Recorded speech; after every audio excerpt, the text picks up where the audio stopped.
रूस ਦੀਆਂ ਮਿਜ਼ਾਈਲਾਂ, रूस ਦੇ ਵੱਲੋਂ ਕੀਤੀ ਗਈ ਬੰਬਾਰੀ ਯੂਕਰੇਨ ਦੇ ਸ਼ਹਿਰਾਂ ਨੂੰ ਖੰਡਰ ਬਣਾਉਂਦੀਆਂ ਜਾ ਰਹੀਆਂ ਨੇ।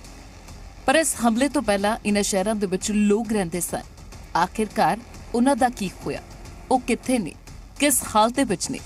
ਇਹ ਜਾਣਨ ਦੇ ਲਈ ਜ਼ੀ ਮੀਡੀਆ ਦੀ ਟੀਮ ਪੋਲੈਂਡ ਦੇ ਬਾਰਡਰ ਤੇ ਪਹੁੰਚੀ, ਜਿੱਥੇ ਬਾਰੂਦ ਦੀ ਅੱਗ ਵਿੱਚ ਝੁਲਸੇ ਲੋਕ ਆਪਣੀ ਬਚੀ ਖੁਚੀ ਉਮੀਦਾਂ ਦੇ ਨਾਲ ਇੱਥੇ ਆ ਰਹੇ ਨੇ। आपको तस्वीरें दिखाना चाहता हूं। इस वक्त हम वेस्टर्न यूक्रेन के उस बॉर्डर पर हैं जो पोलैंड और वेस्टर्न यूक्रेन के बीच का ये बोदोमिर्स बॉर्डर है, और ये सीधी तस्वीरें इस वक्त हम आपको दिखाने की कोशिश कर रहे हैं। लगातार लोगों के आने का सिलसिला अभी भी जारी है। ऐसी बात कही जा रही है जो लिविव जो सिटी है उससे सबसे ज्यादा पलायन इस वक्त हो रहा है। और मेरी दाहिनी तरफ आप देख रहे होंगे तमाम लोग जो यहाँ आके इकट्ठा हुए हैं, उसमें भारतीय भी हैं, उसमें दूसरे मूल के लोग भी हैं। और देखिए अब जिस वक्त मैं ये बात कर रहा हूँ, एक बस भी आपको इधर सामने से आती हुई दिख रही है। कई देशों के जो लोग हैं वो बसों से भी अपने बसों का जो ट्रांसपोर्टेशन है वो भी चल रहा है, गाड़ियां भी चल रही हैं। और आप देख रहे होंगे गाड़ियों से भी लोग यहाँ पर बॉर्डर क्रॉस करके आ रहे हैं। और अभी एक के बाद एक, क्योंकि अभी दोपहर का वक्त है और ये वक्त कहा जाता है कि सबसे ज्यादा मूवमेंट शाम से पहले अभी के वक्त में होती है। तो इस वक्त आप देख रहे होंगे एक देश, ये देखिए सारे बच्चे आपको उस वक्त ऊपर देख रहे होंगे, महिलाएं, और सबसे ज्यादा तादाद महिलाओं और बच्चों की है जो इस वक्त बॉर्डर को क्रॉस करके और पोलैंड में दाखिल हो रहे हैं। ये पूरा ट्रांजिट जोन है। ट्रांजिट जोन का मतलब यह है कि ये तो ना तो यूक्रेन के हिस्से में है और ना ही पोलैंड के हिस्से में है। ये बेसिकली एक नो मैन्स लैंड कहा जाता है। ये दोनों के बीच का हिस्सा है जहां पर दफ्तर है, जहां पर पासपोर्ट की स्टैंपिंग होती है, और उसके बाद लोगों को उस रास्ते, आपको वो गाड़ियां वहां कतार में खड़ी दिख रही होंगी, वो रास्ता है जो यूक्रेन से दाखिल हो रहा है पोलैंड की तरफ। ਯੂਕਰੇਨ ਦਾ ਬਾਰਡਰ ਪਾਰ ਕਰਕੇ ਪੋਲੈਂਡ ਪਹੁੰਚਣ ਵਾਲਿਆਂ ਦੀ ਪਹਿਲਾਂ ਆਪਣੀ ਹੀ ਪਹਿਚਾਣ ਹੁੰਦੀ ਸੀ। ਕੋਈ ਯੂਕਰੇਨੀ ਸੀ, ਕੋਈ ਅਫਰੀਕਨ, ਕੋਈ ਅਰਬ ਦਾ ਤੇ ਕੋਈ ਭਾਰਤੀ। ਪਰ ਹੁਣ ਇਹਨਾਂ ਸਭ ਦੀ ਪਹਿਚਾਣ ਇੱਕ ਹੈ। ਇਹ ਸਭ ਯੁੱਧ ਦੇ ਮਾਰੇ ਹੋਏ ਸ਼ਰਨਾਰਥੀ ਨੇ, ਜਿਨ੍ਹਾਂ ਦਾ ਅੱਗੇ ਦਾ ਸਫ਼ਰ ਹੁਣ ਦੂਸਰਿਆਂ ਦੀ ਮਦਦ ਦੀ ਬੈਸਾਖੀਆਂ ਤੇ ਨਿਰਭਰ ਕਰੇਗਾ। ਪੋਲੈਂਡ ਦੇ ਇਸ ਬਾਰਡਰ ਤੇ ਸਿਰਫ ਭਾਰਤ ਦਾ ਝੰਡਾ ਲੱਗੀਆਂ ਗੱਡੀਆਂ ਹੀ ਦਿਖਾਈ ਦਿੱਤੀਆਂ। ਦੇਖਣ ਦੇ ਵਿੱਚ ਛੋਟੀ ਜਿਹੀ ਗੱਲ ਹੈ। ਇਨ੍ਹਾਂ ਭਾਰਤੀ ਨਾਗਰਿਕਾਂ ਤੇ ਵਿਦਿਆਰਥੀਆਂ ਨੂੰ ਬਹੁਤ ਵੱਡਾ ਭਰੋਸਾ ਹੈ ਕਿ ਉਹ ਸੁਰੱਖਿਅਤ ਹਨ। मैं जो तस्वीर देख पा रहा हूं, राष्ट्रीय ध्वज, भारत का राष्ट्रीय ध्वज लगी हुई एक गाड़ी यहां पर खड़ी है, और ये भी हमारे देश की गाड़ियां यहां पर कई सारी खड़ी हैं, बिल्कुल बॉर्डर के अलॉन्ग। आप कह लीजिए कि बिल्कुल बॉर्डर से कुछ ही मीटर की दूरी पे ये गाड़ियां यहां पर खड़ी हैं, और ये इंतजार कर रही हैं उन भारतीयों का जो बॉर्डर को क्रॉस करके आने वाले हैं। हम लगातार यहां जो इंडियन ऑफिशियल्स हैं, जो इंडियन एम्बेसी के ऑफिशियल्स हैं, वो लगातार यहां उन लोगों से संपर्क में हैं जो बॉर्डर के उस पार हैं। और ऐसा यहां की मीडिया, यहां की जो इंटरनेशनल मीडिया है, जो पोलैंड की लोकल मीडिया है, वो इस बात को रिपोर्ट कर रही है कि ये जो गाड़ी आप देख रहे हैं जिसपे भारत का राष्ट्रीय ध्वज लगा है, ऐसा क्लेम किया जा रहा है कि सबसे बड़ी तादाद भारतीयों की है जो लोग यहाँ पहुंच रहे हैं। भारतीय मूल के लोग जो लोग यहाँ पर पहुंच रहे हैं उनकी संख्या बहुत ज्यादा है, और भारत का ही एकमात्र दूतावास है, भारत की ही एकमात्र एम्बेसी है जिसके ऑफिशियल्स यहाँ मौजूद हैं।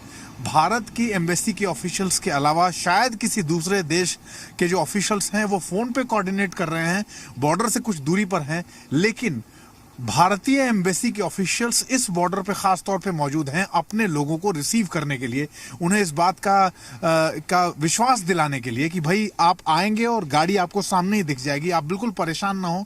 अगर आप कुछ घंटों से लाइन में खड़े हैं तो आपको परेशान होने की जरूरत नहीं है, क्योंकि अगर आप वहाँ अपने पासपोर्ट की स्टैंपिंग करा रहे हैं और वहां से अगर आप अभी इस वक्त निकल रहे हैं तो आपको ठीक बॉर्डर के सामने हमारा राष्ट्रीय ध्वज लगा हुआ एक वाहन दिखेगा, भारत का तिरंगा आपको सामने दिखेगा, और वो हमारी पहचान होगी कि हम आपके इंतजार के लिए यहाँ पर मौजूद हैं। ग्राउंड रिपोर्टिंग ਦੇ ਉੱਤੇ ਜ਼ੀ ਮੀਡੀਆ ਦੀ ਮੁਲਾਕਾਤ ਹੋਈ ਰੌਨਕ ਅਰਾਵਲ ਦੇ ਨਾਲ, ਜੋ ਨਾ ਤਾਂ ਯੂਕਰੇਨ ਦੇ ਵਿੱਚ ਫਸੇ ਸਨ ਤੇ ਨਾ ਹੀ ਯੂਕਰੇਨ ਦੇ ਨਾਲ ਉਹਨਾਂ ਦਾ ਕੋਈ ਨਾਤਾ ਹੈ।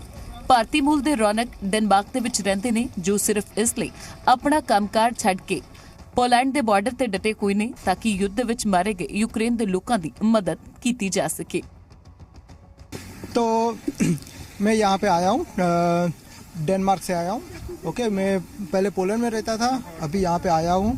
और मैंने सुना कि यहाँ पे ये हालत हुई है, तो मैं बस अपने खर्चा उठा, कोई मुझे स्पॉन्सर नहीं करता है, बस ऐसे ही आ गया हूँ यहाँ पे। मैंने देखा कि यहाँ पे बहुत सारी प्रेग्नेंट वुमन को शेल्टर नहीं मिलता था, तो यूक्रेन की तकरीबन 47 लड़कियों को मैंने अपने शेल्टर होम में रखा हुआ है।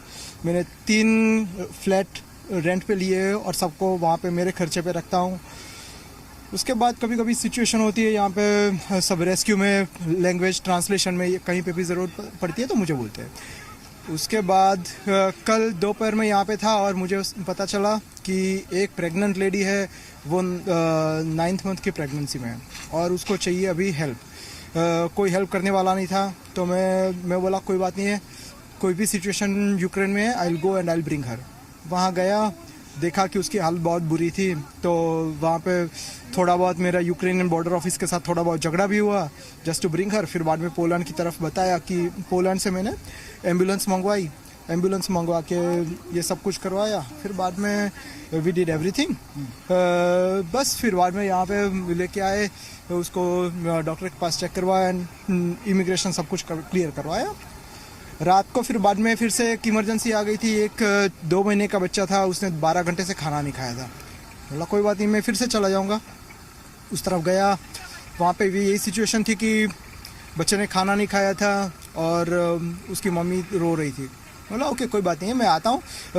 गया, बॉर्डर पार की, बहुत ठंड थी, इट वाज अबाउट -7-8 डिग्री। ठंड में मैंने फिर से एम्बुलेंस बुलवाई और एम्बुलेंस बुलवा के ये सब किया वहाँ पे। अभी थोड़ा उसके बाद बच्चे को मैंने बॉर्डर ऑफिस को बोला कि इमिग्रेशन वालों को बोला कि बच्चे को ले जाओ, अभी बच्चा उस तरफ स्थिति क्या है? आप तो 2 बार आपने अपना पासपोर्ट स्टैम्प कराया। जब आप बॉर्डर मतलब पोलैंड की सीमा क्रॉस करके यूक्रेन में दाखिल हो जाते हैं, उस वक्त की तस्वीर क्या है? अगर आप 100 मीटर 200 मीटर चलें, यहाँ से वो तस्वीर नहीं दिखती है। वहाँ क्या स्थिति है, क्या हालत है? वहाँ पे बहुत केओस है। वहाँ पे सब लोग आना चाहते हैं, एक बस बैरिकेड है, उसको क्रॉस करना होता है और वहाँ पे लाइन नहीं है। जैसे आना चाहे, जो धक्के मार दो, अगर घुस गए तो घुस गए, वो सिचुएशन है। तो बहुत सारे लोग धक्के मार मार के ऐसे वैसे करके आ गए। न सिर्फ भारतीय बल्कि दूसरे मुल्क के लोग, दूसरे देशों के लोग जो यहाँ पर पहुँच रहे हैं, चाहे वो यूक्रेनियंस हों, चाहे वो इंडियंस हों, सबकी मदद के लिए यहाँ पर वो लोग पहुँच रहे हैं और लगातार उन लोगों के आने का सिलसिला बॉर्डर के उस पार से जारी है। अपने सहयोगी कमर खान के साथ मैं अमित प्रकाश, जी मीडिया, इंटरनेशनल बॉर्डर से।